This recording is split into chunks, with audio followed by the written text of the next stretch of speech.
Hello and welcome to QuickTipsTo. Google Photos has recently introduced a new feature to flip or mirror pictures and videos.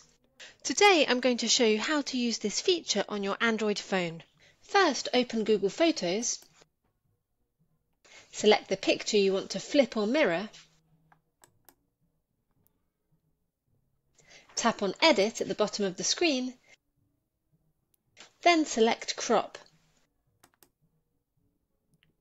Below the picture, you'll see a resize button followed by a rotation option and then the button to flip or mirror the picture. I will select it. As you can see, my picture has been flipped or mirrored. Now tap Save Copy and a new copy of the picture will be saved. You can follow the exact same steps to flip or mirror videos as well.